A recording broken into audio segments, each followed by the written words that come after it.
Elas são misteriosas. Alguns as consideram estranhas, outros as reverenciam, poucos as compreendem. Por causa de suas crenças, milhares foram mortas e torturadas. Elas são as bruxas. Muitas vezes eram queimadas em grupos. Desde a antiguidade, as bruxas são vistas como seres do mal. Vou pegar você, querida. Hollywood usou a imagem das bruxas como um modo de contar histórias fantásticas. Mas as bruxas de hoje dizem que essas histórias não são verdadeiras. Pensam que sacrificamos gatos no quintal e que rezamos para o diabo. Os rituais misteriosos provocaram debates políticos. Bruxaria não é uma religião. Mas as bruxas dizem que sua religião está florescendo. A bruxaria é um ótimo estilo de vida. É um caminho espiritual maravilhoso. Elas podem ser encontradas em culturas por todo o mundo. São médicas, professoras e soldados. Mas a bruxa moderna raramente é aceita. Um homem passou na frente da casa, saiu de seu carro e ficou gritando que vamos morrer e iremos para o inferno. Silver Ravenwolf, de Harrisburg, Pensilvânia, é dona de casa, escritora e líder do clã da Floresta Negra, um coven, ou grupo de bruxas. O coven de Silver tem 800 membros em todo o país. Silver diz que a bruxaria está em sua família há séculos. Eu me orgulho muito da bruxaria. Ela deve ser respeitada, pois era praticada por meus antepassados. Água, terra, espírito, eu sou. A bruxaria atual é um caminho espiritual com rituais ligados aos ciclos da vida e das estações. A magia é feita para trazer bem-estar. Essa prática tem profundas raízes históricas. E apesar da imagem negativa, mulheres e homens como Christoph Penczak orgulham-se de ser bruxos. Sou um bruxo, pratico bruxaria e uso essas palavras. A palavra bruxa está ligada à palavra Wicca. A maioria dos bruxos entende a palavra Wicca como moldar, formar ou mudar. Wicca também é o nome da religião moderna que se baseia nas tradições da bruxaria. Mas nem todas as bruxas praticam a Wicca. Essa é uma ideia equivocada. O maior equívoco é que adoramos Satã, o mal. Nem sabemos quem ele é e não temos uma divindade do mal. O caminho da bruxaria data de mais de 2000 anos. O caminho da bruxaria. Na época céltica, na Europa, as bruxas celebravam a terra e rezavam para as forças da natureza. Elas eram curadoras hábeis que usavam ervas e poções. Elas tinham um toque de cura, no sentido em que hoje entendemos essa expressão. Essas curadoras hábeis eram temidas e reverenciadas. Existe um paradoxo interessante em relação à cura. O poder de curar é também o poder de prejudicar as pessoas. No início do cristianismo e na Idade Média, a bruxaria continuou popular. E na Europa, as bruxas conviviam em paz com os cristãos. Se seu filho estivesse doente e alguém dissesse que o curaria espiritualmente, você não faria muitas perguntas. A igreja não perseguia ativamente as pessoas que faziam isso, mas recomendava aos cristãos que se mantivessem afastados da bruxaria. Então, o efeito sobre as bruxas eram mínimos.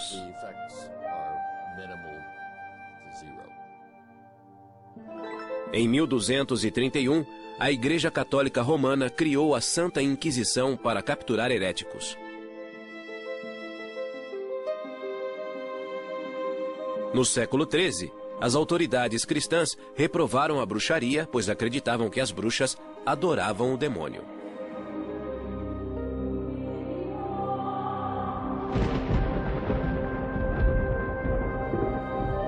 Em 1320, o Papa João XXII expandiu a Inquisição, que passou a perseguir as bruxas.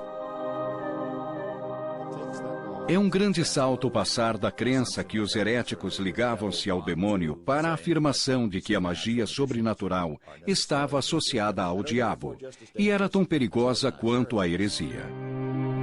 Durante o século XIV, os caçadores de bruxas perseguiam as adoradoras do diabo. Milhares de pessoas, na maioria mulheres, foram enforcadas ou queimadas. Em 1486, 2 monges dominicanos publicaram o Malleus Maleficarum, o Martelo das Bruxas. O Malleus Maleficarum é o primeiro livro sobre bruxaria que visa especificamente as mulheres. Uma dessas mulheres chamava-se Walpurga Hausmann, que morava em Dillingen, na Alemanha, em 1587.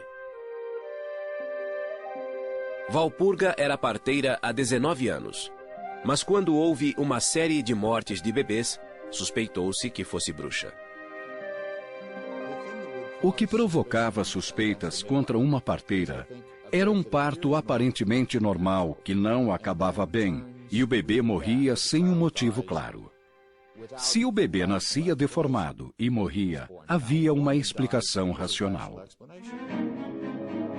Walpurga foi presa e, sob tortura, ela confessou ter matado 43 bebês e sugado seu sangue, como uma vampira.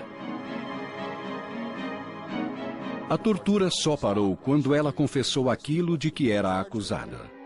Walpurga foi condenada à morte e foi queimada viva. Em 1604, na Inglaterra, a lei da bruxaria tornou a prática um crime capital. Ironicamente, na mesma época, as bruxas apareciam no palco do Teatro Globe, em Londres. Duplo e pesado, fardo e infortúnios, arde o fogo e o caldeirão borbulha. Na famosa tragédia Macbeth, Shakespeare incluiu 3 bruxas que profetizavam. Isso tornou possível contar uma história interessante em que acontecem coisas incríveis e dar uma explicação plausível para esses acontecimentos. Em 1611, a Bíblia, na versão do Rei Tiago, no Êxodos, capítulo 22, versículo 18, afirmou: "A feiticeira não deixarás viver." Essa versão chegou aos Estados Unidos no final do século XVII, quando os puritanos cruzaram o Atlântico. A cidade de Salem foi tomada pela histeria contra as bruxas.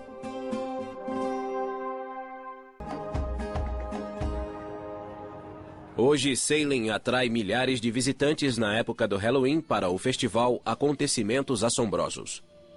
Mas 300 anos atrás, as bruxas não eram celebradas. Pânico puritano. Além dos peregrinos, os puritanos vieram para a América em 1620, desiludidos com a Igreja da Inglaterra. Eles queriam uma igreja melhor, pois a Igreja da Inglaterra era meio católica e meio protestante. A palavra puritano significa que eles eram totalmente protestantes. Muitos puritanos foram para Salem, Massachusetts. Salem era dividida em 2 comunidades: Vila de Salem, perto da Bahia, e Aldeia de Salem, a alguns quilômetros da costa. A Aldeia de Salem era uma comunidade mais agrária, enquanto a Vila de Salem era um centro comercial.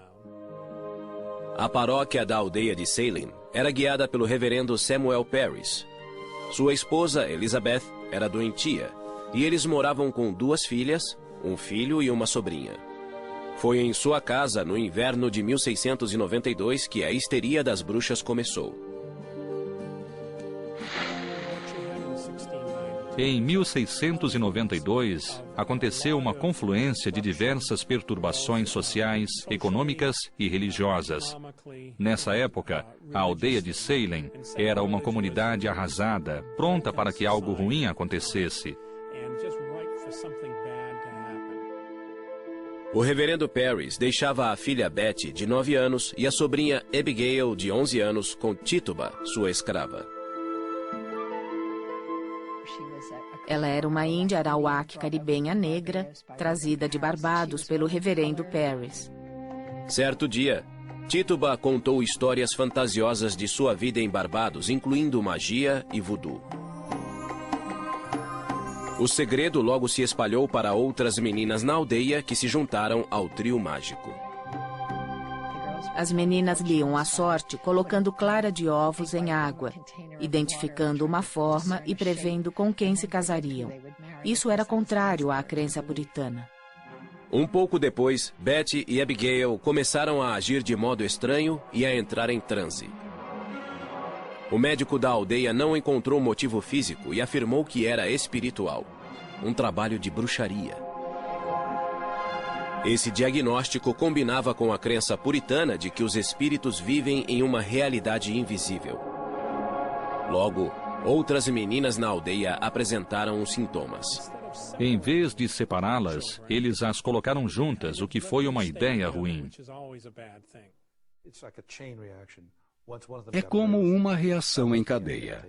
Assim que uma tinha Para o reverendo sintoma, Parris, o demônio as outras chegara a a Salem. imitavam. Ele pressionou Abigail e Betty, e elas acusaram Tituba. Em 29 de fevereiro de 1692, os juízes da vila de Salem acusaram Tituba de bruxaria. A princípio, ela negou, mas depois fez algo que trouxe terror à aldeia. Ela confessou. E isso mudou completamente a situação. Por que ela fez isso? Talvez o reverendo Parris tenha decidido espancá-la. Talvez ela tenha percebido que esse era o único modo de evitar a forca. Todos tinham pecados secretos. E isso cria uma enorme pressão para falar e confessar. Uma parte importante da confissão era acusar outros. Tituba acusou 2 mulheres da aldeia, Sarah Osborne e Sarah Good. A ideia de mais bruxas na aldeia criou histeria em massa e mais acusações. Alguns homens foram acusados, mas a maioria era de mulheres. Na visão patriarcal, as mulheres eram criaturas irracionais que tendiam a se ligar ao demônio. Bridget Bishop, abra a porta. Muitas temiam a batida à porta. As acusadas eram tiradas de casa e levadas ao centro da aldeia para serem julgadas. Os juízes perguntavam: você assinou um pacto com o diabo? Isso significava rejeitar o cristianismo. Foi ao bosque para ser batizada. Os juízes deviam encontrar provas que identificassem uma bruxa. Usavam parteiras para examinar o corpo da mulher em busca da marca do demônio. A mulher era despida, e isso era humilhante para uma puritana. O interessante é que, às vezes, as parteiras encontravam as marcas. Outro teste usava água. Pensava-se que, por ser pura, a água rejeitaria uma bruxa. Se flutuasse, ela era culpada. Se afundasse, seria inocente. Até o verão de 1692, cerca de 200 pessoas, entre homens e mulheres, haviam sido acusados de bruxaria. Em 2 de junho, a primeira mulher foi levada a julgamento. Uma dona de taverna chamada Bridget Bishop. Sou tão inocente quanto um bebê. Muitas provas contra ela foram apresentadas no julgamento, mas hoje seriam risíveis. Houve depoimentos de homens que diziam que ela aparecia para eles à noite em sonhos. Os depoimentos com base em sonhos ou visões eram chamados de provas espectrais. Acreditava-se que o demônio podia assumir a forma de uma pessoa. E essa pessoa viria como uma visão ou alucinação e poderia lhe fazer mal. A teoria era que o demônio podia entrar no corpo de alguém. Bridget Bishop foi considerada culpada. Ela foi a primeira a ser enforcada em 10 de junho de 1692. Um mês depois, em 19 de julho, Sarah Good teve o mesmo fim. As execuções continuaram no outono até que o governador William Phips interferiu, temendo que as acusações fossem falsas. O governador Phips ficou famoso por dizer: "Vou interromper os julgamentos até sabermos quais os critérios para ter certeza quem é de fato bruxa e quem não é." 14 mulheres e 5 homens já tinham morrido na forca, e outro homem havia sido espremido até a morte embaixo de uma prancha com rochas pesadas. 5 pessoas morreram na prisão antes do julgamento. Tituba foi libertada e vendida para outra família. 5 anos depois, em janeiro de 1697, mais de 12 pessoas confessaram depoimentos falsos. A vergonha dos julgamentos de Salem ajudou a acabar com a execução de bruxas nos Estados Unidos. Em 1992, 3 séculos depois, as vítimas foram lembradas em um memorial. A imagem da bruxa mudou, mas as percepções negativas persistiram e ganharam força. No final do século XVII, a caça às bruxas acabara na América e declinava na Europa. O iluminismo começava e a imagem da bruxa evoluiu novamente. Romantizando a bruxa. O século XVIII trouxe o fascínio pela ciência e a racionalidade. Era ridículo acreditar em bruxas que voavam e em bruxarias. No século XVIII, as autoridades disseram que a bruxaria era impossível, na tentativa de persuadir as pessoas a não temerem as bruxas. A lei inglesa refletiu a mudança. A Lei da Bruxaria, de 1736, anulou a lei anterior e afirmou que quem dissesse lançar feitiços seria multado ou preso como falsário. Na Alemanha, a última execução foi em 1775 e na Suíça, em 1782. Historiadores estimam que, até o final do século XVIII, 50 mil pessoas morreram como bruxas e 80% eram mulheres. Durante o século XIX, as classes cultas consideravam a bruxa como uma zombaria. Em vez de alguém que voava e fervia bebês em reuniões noturnas, a bruxa passara a ser uma criatura ridícula, com um chapéu velho e pontudo. A literatura infantil ajudou a transformar a bruxa em uma mulher tola e doente. Mas mesmo assim, as bruxas continuaram a assustar, especialmente no Halloween. O Halloween veio do antigo festival céltico Samhain, que celebrava a colheita e honrava os mortos. O folclore transformou essa celebração em um festival assustador, no qual as bruxas ficavam à solta. A bruxa má, com o rosto verde, continuou a ser popular e voou até o século XX. Hollywood usou essa imagem para retratar a bruxa do oeste em O Mágico de Oz. O rosto verde, a roupa preta e o riso ameaçador combinaram-se para criar a imagem do mal. Vou pegar você, querida, e seu cãozinho também. Margaret Hamilton é o arquétipo da bruxa e sempre será. Todas as bruxas que vieram depois de Margaret Hamilton basearam-se nessa imagem, com o chapéu pontudo, o nariz comprido e a voz que todos conhecem, mas que não consigo imitar. Tudo isso é negativo. Nos dá uma imagem ruim e deprecia nosso valor. Bruxas modernas como Laurie Cabot sentem-se ofendidas com esses estereótipos populares. Laurie mora em Salem, Massachusetts, e veste as roupas tradicionais negras em público. É assim que ela honra as deidades respeitadas pelas bruxas, masculino e feminino, o deus e a deusa. Fiz um voto à deusa de usar as roupas negras e o pentagrama para sempre, em sua honra.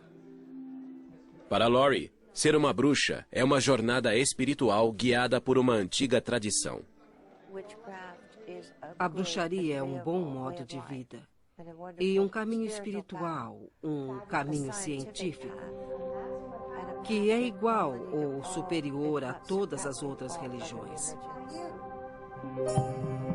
Laurie Cabot é conhecida como a bruxa oficial de Salem, Massachusetts. Ela recebeu esse título em 1977, quando o governador Michael Dukakis premiou-a por seu trabalho beneficente. Quando se candidatou a presidente em 1988, Dukakis foi criticado por seu gesto. Ele se arrependeu muito de ter usado a palavra bruxa. Talvez tenhamos prestado um serviço ao país. Laurie Cabot nasceu em 1933 em Wewoka, Oklahoma. Ela diz ter dons de vidência desde criança. Eu conseguia prever o futuro. E meu pai dizia, deve haver uma ciência por trás disso. Então, começamos a pesquisar em bibliotecas. Quando Laurie tinha 11 anos, a família mudou-se para Boston, onde ela e a mãe conheceram uma bibliotecária chamada Felicity. A bibliotecária percebeu algo familiar em Laurie e revelou um segredo pessoal. Ela murmurou, sou uma bruxa de Kent, Inglaterra, e acho que sua filha é uma bruxa. Minha mãe só fez, pois não sabia o que pensar. Felicity ofereceu-se para ensinar Laurie. A mãe de Laurie aceitou e foi com a filha até a casa de Felicity. Aos 16 anos, Laurie terminou seu treinamento, mas ainda manteve sua identidade de bruxa em segredo. Laurie gostava de se apresentar em público e aos 18 anos tornou-se bailarina. Eu dançava no Latin Quarter, uma boate chique em Boston, cujo dono era Lou Walters, pai de Barbara Walter. Trabalhei com Pierre Bailey, Frank Sinatra e Jimmy Durante. Quando ficou noiva, ela hesitou em contar ao noivo que era bruxa e preferiu dizer que era vidente. Depois de nos casarmos, eu contei que era bruxa. Mas nessa época estávamos bem um com o outro e ele estava à vontade com minhas habilidades. Em 1965, Laurie tinha 2 filhas, Jodie e Penny. Além de ser mãe e esposa, Laurie praticava bruxaria em casa. Eu praticava magia, meditando, curando, mantendo-me equilibrada, curando minhas filhas e ensinando-as. Em 1969, os Cabots mudaram-se para Salem, Massachusetts. Com o tempo, Laurie sentiu-se à vontade para viver abertamente como bruxa. Saí do armário das vassouras. Foi incrível. Nem todos aceitaram a ideia de uma bruxa morar em Salem. Alguns moradores de Salem não gostaram de ter uma bruxa por perto. Laurie descobriu isso fazendo compras com as filhas. Um homem parou meu carrinho e disse: como ousa vir a este lugar? Sabemos que é má. Você devia ser enforcada. As pessoas que estavam no mercado ficaram chocadas. Acho que isso as tornou mais tolerantes. Em 1971, Laurie Cabot ficou ainda mais visível, pois abriu a primeira loja de bruxaria do país. Achei que seria ótimo abrir uma loja para que as pessoas viessem aprender. Seria um modo de ganhar a vida, ficar em casa com as crianças, praticar bruxaria e educar as pessoas. A loja de Laurie vende ervas, especiarias e incensos usados ao praticar magia. Segundo Laurie, a magia é a arte de provocar mudanças de acordo com a própria vontade. Você pode se curar usando magia, que é a ciência de usar sua mente, ervas, cristais e poções. Algumas poções podem ser bebidas, mas a maioria das poções é usada como perfume. A energia dos olhos ativa o cérebro para reforçar o sistema imunológico. Essas poções funcionam há séculos. Laurie ensina a ciência da magia que exige conhecimento de ervas e de padrões cósmicos. Christopher Penczak estuda com Laurie desde 1993. Laurie Cabot foi essencial ao me mostrar o poder e o amor pessoal. Por meio das experiências de cura psíquica dela, eu pude sair das aulas sentindo-me conectado ao universo e capaz. Evoco a grande deusa que habita no céu acima de nós. Laurie também ensinou Christopher a fazer encantamentos. Para uma bruxa, um encantamento é uma prece focada oferecida ao deus ou à deusa com uma intenção específica, geralmente para a cura. Peço que essas chamas queimem, deixando apenas cura, saúde e retidão. Desde 1995, Christopher dedica sua vida à magia. Ele ensina bruxaria e escreveu mais de 12 livros. Ele diz que é um bruxo, ao contrário da crença popular de que os homens são feiticeiros. Acreditamos que a palavra feiticeiro tem uma relação com a palavra traidor. Então, não gostamos dela. Sou um bruxo, pratico bruxaria e prefiro essas palavras. Christopher e Laurie acreditam que existe magia em todas as pessoas. Todos têm dons mágicos, todos têm talentos, mas é preciso tempo e treinamento para levar uma vida mágica. A vida mágica inclui a celebração de 8 festivais sazonais, chamados de sabás, que representam nascimento, morte e renascimento na natureza. Imbolc é celebrado em 2 de fevereiro e representa o fim do inverno e a chegada da primavera no hemisfério norte. No final do inverno, há uma sensação de congelamento no ar, mas o sol retorna à Terra. E é isso que evocamos. Estamos aqui para curar a Terra, para curar a nós mesmos, para trazer equilíbrio e bondade em lugar do mal e das feridas do mundo. Faço este círculo para criar um espaço sagrado para nós nesta noite. Que assim seja. O círculo se fechou. Que assim seja. Estamos celebrando Imbolc, que é ligado à deusa Bridge. Ela dará à luz o sol, que trará a primavera e um recomeço.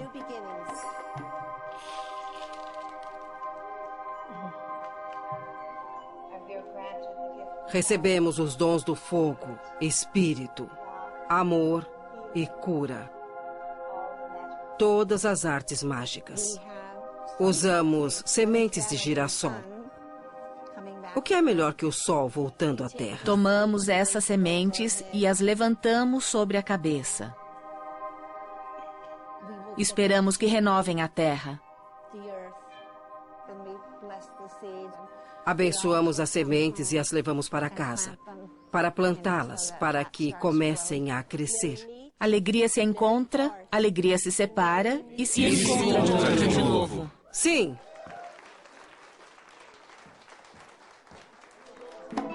Ao celebrar Imbolc e a primavera, Laurie e os bruxos têm a sensação de renascimento e equilíbrio. Receberam a energia dos 4 elementos e do espírito e vão levá-la para a vida diária em tudo que pensam e fazem. Mas nem todas as bruxas são tão abertas em público. Algumas ocultam sua identidade por causa de ameaças.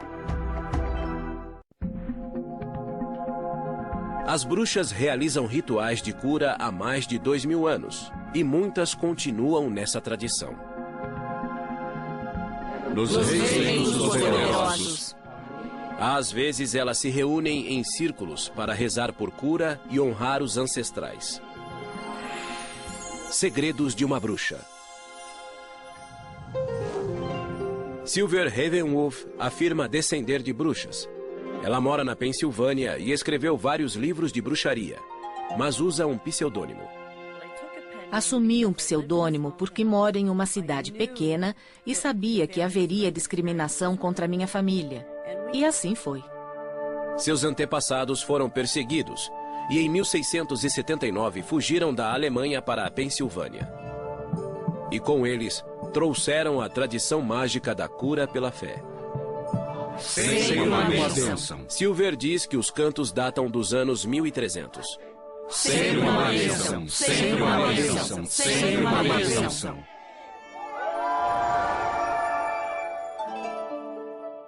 Silver nasceu em 1956 e cresceu ouvindo histórias sobre bruxaria. Mas a mãe de Silver era protestante e criou a filha em sua religião. Silver nunca se considerou cristã devota, mas acredita no poder da magia. Quando criança, ela fazia encantamentos com seu brinquedo favorito. Eu tinha um fantoche que usava para fazer pedidos que sempre aconteciam. Isso me assustou e parei de usá-lo. Silver foi influenciada pela famosa série de TV dos anos 60, A Feiticeira. Eu queria ser Samantha e mexer o nariz para limpar a casa. Elizabeth Montgomery era linda e não se parecia em nada com a imagem popular de uma bruxa com que estamos acostumados. Era uma história de alguém que tentava viver em um mundo onde era completamente diferente dos outros. Era assim que Silver se sentia. Aos 16 anos, ela viajou para a Espanha com sua classe de espanhol no ensino médio. Quando voltou, sua mãe morreu de leucemia. A morte da mãe foi uma tragédia que alterou a vida de Silver. O mundo não fazia sentido. A religião que aprendera não me ajudou. E então encontrei a Wicca. Wicca é uma religião ligada à natureza e aos 4 elementos naturais: terra, ar, fogo e água. Para os wiccanos, o sol simboliza seu deus e a lua simboliza sua deusa. A Wicca baseia-se em ritos pagãos europeus e chegou aos Estados Unidos nos anos 50. Gerald Gardner, um funcionário público inglês, popularizou-a com o livro Bruxaria Hoje. O livro foi publicado em 1954, 3 anos depois da anulação da lei que multava ou prendia quem evocava espíritos ou fazia encantamentos. Gardner pesquisou rituais pagãos que reconheciam um deus da terra e uma deusa-mãe. Era moda nos anos 60, pois era contra a cultura. Se o cristianismo medieval era a opressão da igreja cristã, a bruxaria era a resistência clandestina. Os wiccanos são um subgrupo das bruxas, mas nem todos se consideram bruxos. Tanto a Wicca quanto a bruxaria reconhecem a lei tríplice. Na Wicca dizemos que tudo que você fizer voltará para você 3 vezes. Não há perdão para os pecados. Você é responsável. Silver diz que a Wicca permitiu-lhe explorar a ciência da magia e fazer mudanças positivas. A Wicca permite incluir a ciência na sua vida, pois a magia não é nada mais que física quântica. Ela estudou física quântica para descobrir a relação entre energia e matéria. Eu era uma bruxa solitária e praticava sozinha, sem treinamento. Eu voava com autoconfiança mágica. Em 1980, Silver conheceu Irvin McCormick, apelidado de Mick. Os dois se apaixonaram e casaram, e Mick aprendeu Wicca com a esposa. Tiveram 4 filhos, e a princípio guardaram segredos sobre sua religião, mas os vizinhos descobriram. Pensam que sacrificamos gatos no quintal e que rezamos para o diabo. Silver decidiu praticar a religião abertamente para que vissem que não causava danos. Os wiccanos acreditam que a energia que existe em tudo pode ser dirigida pelos cantos e rituais. Terra, espírito, eu sou. Alegria! Eu sou. Fogo, eu sou. Silver dedicou-se totalmente à bruxaria para escrever um livro para iniciantes. Em 1993, Voando em uma Vassoura de Prata foi publicado e teve sucesso. Silver é a líder do clã da Floresta Negra, um coven, ou grupo de bruxas da mesma tradição. Trabalhamos juntos. Há mais poder em um grupo quando se faz magia para uma pessoa. Guardiãos do Norte, elemento terra. Pedimos que as energias da Terra venham, nos ajudem e nos guiem no que estamos fazendo no ritual.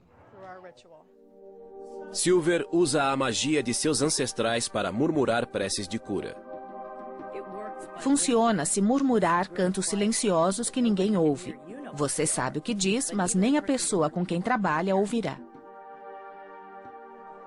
Rezo por minha mãe. Peço que os espíritos aliviem a dor e o sofrimento que ela suporta há bastante tempo. Não adoramos o demônio. Tem a ver com cura, com amor e luz e como respeitar a Terra. A filha de Silver, Fallin, é parte do Coven e é sargento do exército. A médica de 25 anos diz que foi discriminada por ser bruxa. Não é que o exército trate mal as bruxas, mas algumas pessoas têm dificuldade para conviver com quem é diferente deles. Mas uma viúva wicana acha que os militares foram injustos. E sua campanha por liberdade religiosa chamou a atenção de George Bush e da imprensa.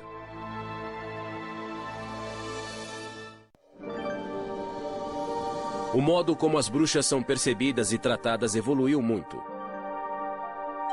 Já foram reverenciadas e perseguidas. E aos poucos estão sendo aceitas pela sociedade.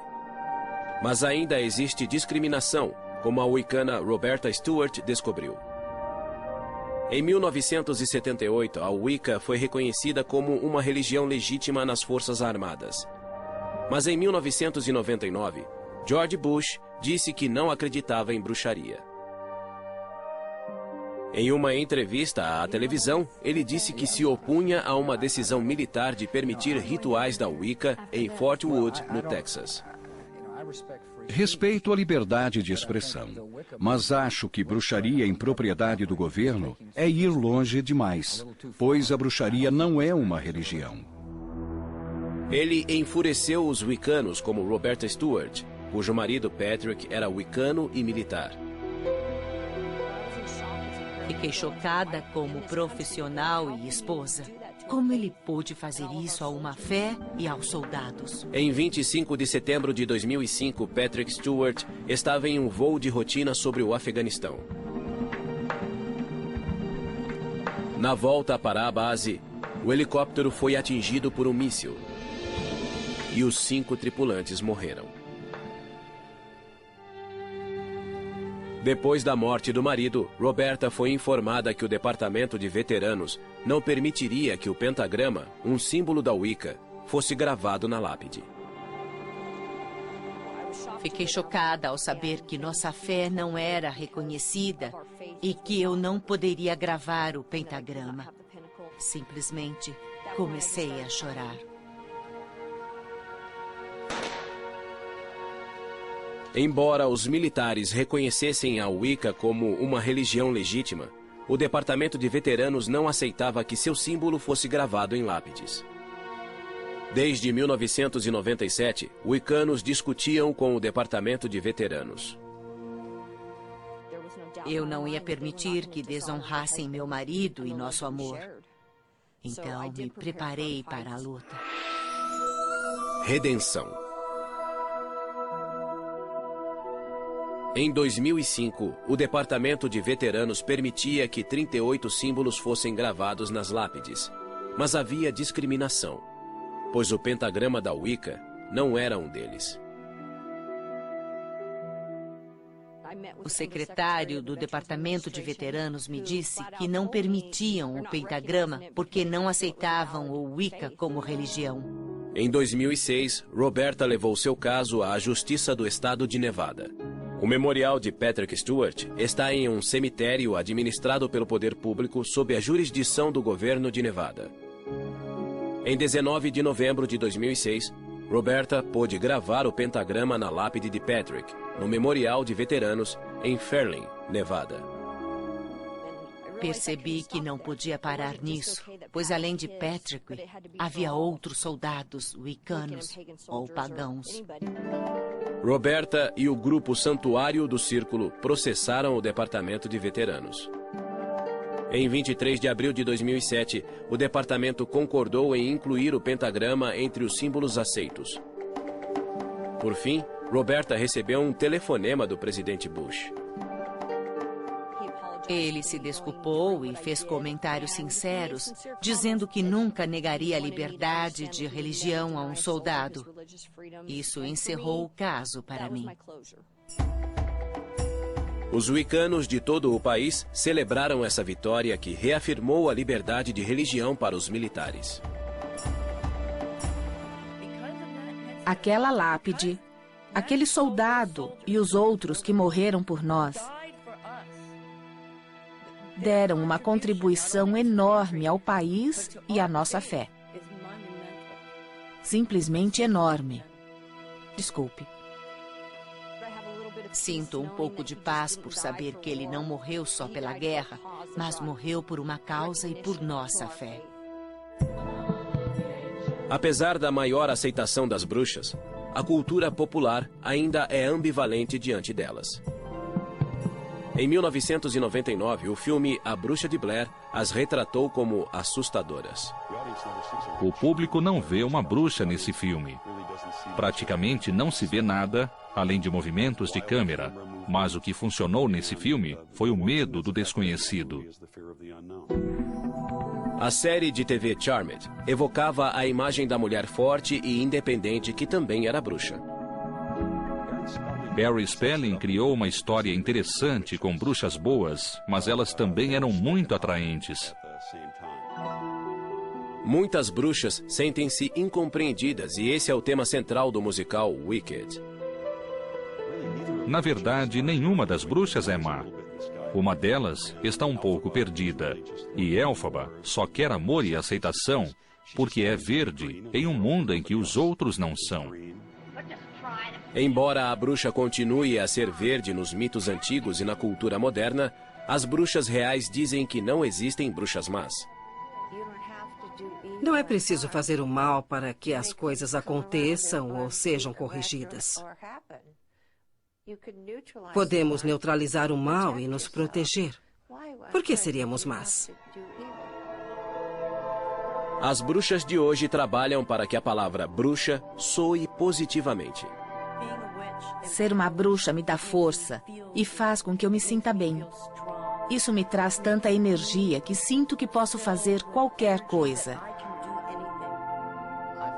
A bruxaria é uma tradição sagrada. Desejo que essa visão seja divulgada e não sejamos mais considerados maus. As pessoas precisam entender que isto é real e sério e que podemos beneficiar a humanidade, mudar o mundo, curar as pessoas e curar a Terra por meio da magia.